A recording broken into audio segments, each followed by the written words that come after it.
নমস্কার, শুভ সকাল বন্ধুরা। কেমন আছেন আপনারা সবাই? আশা করি ভালো আছেন। আমি সুপর্ণা আরও একটা নতুন ব্লগ নিয়ে সকাল সকাল হাজির হয়ে গেছি। আমার এই চ্যানেলে আপনাদের সবাইকে স্বাগত জানাই। সকাল সকাল চলে এসেছি ছাদে। ভাবলাম আপনাদের সাথে একটা ব্যাপার নিয়ে একটু আলোচনা করি। আমার গাছে শীতকালে যেমন একদমই ফুল হচ্ছিল না, এই শীতকাল, বর্ষাকাল, গ্রীষ্মকাল অনেক কিছুর থেকে বাঁচিয়ে বাঁচিয়ে রেখেছি গাছগুলোকে। এই গ্রীষ্মের হাওয়া পড়তে না পড়তেই ফুল কিন্তু গাছে প্রচুর এসেছে, কুড়িও এসেছে। কিন্তু সমস্যা হলো একটাই, যে গাছগুলোতে প্রচুর পিঁপড়ে হয়ে যাচ্ছে, আর সেই পিঁপড়ের কারণে ফুলগুলো ঠিকমতো বেড়ে উঠতে পারছে না।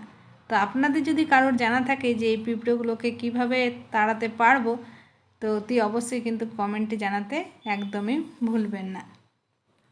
রান্নাটা বসিয়ে ছাদে গেছিলাম, সে কারণে আজকে ছাদে খুব একটা সময় কাটাইনি, ঝটপট করেই চলে এসেছি। কারণ তরকারিটা বসিয়ে গেছিলাম, ধরে গেলে আবার মুশকিল হতো। তো এখানে হচ্ছে ওলকপি আলুর তরকারি, আর এই পাশে ভাতটাও বসিয়েছি। ভাতটা আমার প্রায় হয়ে এসেছে, এবার নামাবো। আর এই পাশে হয়েছে এঁচোড় ডাঁটা আলুর তরকারি। এই এঁচোড়গুলো আর ডাঁটাগুলো না মাঝিবাবুর এক বন্ধু দিয়েছে। তো এঁচোড়টা এত ভালো, এত সুন্দর সেদ্ধ হয়েছে, একটুও কষ নেই, কী যে ভালো সেন্ট, সে আর বলে বোঝাতে পারবো না। তো সেই দাদাকে অনেক অনেক ধন্যবাদ জানাতে চাই আমাদেরকে এত টাটকা টাটকা সবজি খাওয়ানোর জন্য। বাড়ির সবজি, তার তো টেস্ট হবেই। বাজারেও হয়তো কিনতে পাওয়া যায়, কিন্তু বাজারের সবজির না সেরকম টেস্ট থাকে না, কারণ ওদের কখন তোলা হয় আর কখন আমাদের হাতে এসে পৌঁছয়, সেই করে সবজির যে আসল স্বাদটা সেটাই যেন নষ্ট হয়ে যায়। তো আমাদের বাড়িতেও প্রচুর এঁচোড় হয়, কিন্তু এবারে সেইভাবে যাওয়া আসা হয়নি বলে বাড়ির এঁচোড় এখনও পর্যন্ত খাওয়া হয়নি। অন্যবার তো বাড়ির প্রচুর এঁচোড় খাওয়া হয়। তো আমার রান্নাবান্না তো হয়ে গেছে, এখন আমাদের জন্য হচ্ছে ব্রেকফাস্টের চাউমিন, মা আর মেয়ের। আর কর্তামশাই এখন গেছে স্নানে, ও স্নান করে বেরোলে ওকে খাবারটা দিয়ে দেবো। তো অফিসে বেরোবে। তো আজকে মেয়ের আবার টিউশন আছে, আমাকেই নিয়ে যেতে হবে, কারণ বড়মশাইয়ের আজকে সময় হবে না। ও তো এই চলে যাচ্ছে অফিসে, আর মেয়েকে আমাকেই নিয়ে যেতে হবে 11টা নাগাদ। তো বাড়ির সব কাজই করে যেতে হবে, কারণ আস্তে আস্তে কতটা বাজবে সেটা তো আর জানা নেই। তো একটু তাড়াহুড়োর মধ্যেই আছি। যাই হোক, মেয়েকে বললাম তুই একটু স্নান করে পুজোটা দিয়ে দে, কারণ আজকে অনেকগুলো ধোয়ারও নামিয়ে ফেলেছি, মনে ছিল না। তার মধ্যে এখন স্নান হয়নি, বাড়ির কাজ হয়নি, টিফিন হয়নি, তারপরে যদি পুজো টুজো করি, জামা কাপড় মেলা আছে, অনেক কাজ আছে, তো অনেকটা লেট হয়ে যাবে। কারণ ঘড়িতে এখন হয়ে গেছে 9:45, আর আমরা তো মোটামুটি 11টা নাগাদ বেরোবো। তো দেখি মেয়ে স্নান করে পুজোয় বসেছে, ওর পুজো হয়ে গেলে আমি আর মেয়ে টিফিন করে নেব, তারপরে আমি স্নান করব। আর বড়মশাই তো খেয়ে দিয়ে বেরিয়ে গেল অফিসে। তো চলুন, ও পুজোটা করুক, আর আমিও ততক্ষণে কাজগুলো গুছিয়ে নিই। আর বন্ধুরা, আমার এই ভিডিওটা লাস্ট অবধি দেখার অনুরোধ রইল। দেখে যদি ভালো লাগে, ছেড়ে যাওয়ার আগে কিন্তু লাইক, কমেন্ট আর শেয়ার করতে একদমই ভুলবেন না। ঘড়িতে এখন হয়ে গেছে 11:15, মেয়েকে নিয়ে এসেছি।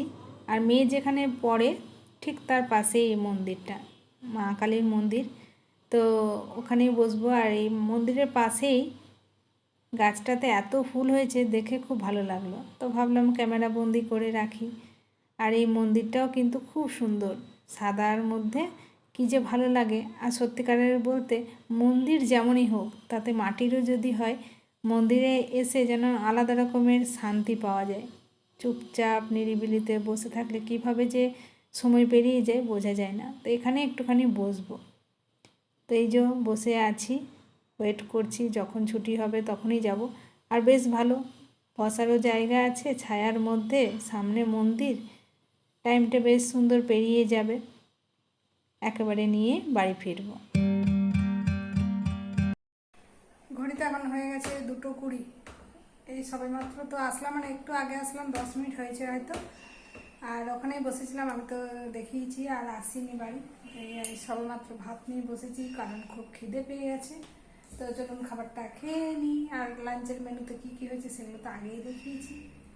আজকে ইভিনিংয়ে হচ্ছে গরম গরম পকোড়া, তাও আবার গাঁদাল পাতার। খেতে তো দারুণ লাগে, যারা খান তারা তো নিশ্চয়ই জানেন, যারা কখনো খাননি তারা একবার হলেও ট্রাই করবেন। সকালবেলা মুসুর ডাল ভিজিয়ে রেখেছিলাম, সেটাকে একটুখানি গাঁদাল পাতা, একটুখানি কাঁচা লঙ্কা আর আদা দিয়ে মিহি পেস্ট বানিয়ে নিয়েছি। তার মধ্যে পরিমাণ মতো লবণ, একটুখানি হলুদ দিয়ে গরম গরম ভেজে নিচ্ছি। খেতে অসাধারণ লাগে, একবার হলেও কিন্তু বানাবেন। তো এই হচ্ছে আজকে আমাদের ইভিনিংয়ের স্ন্যাক্স। তো ভাবলাম একটুখানি ডিনারের জন্য তরকারিও বানিয়ে নিই। আলু আর পেঁয়াজের তরকারি হচ্ছে, আর হবে গরম গরম রুটি। তো বন্ধুরা, রোজকার মতো এখন সময় হয়ে গেছে ভিডিওটা এন্ড করার। Bye, good night.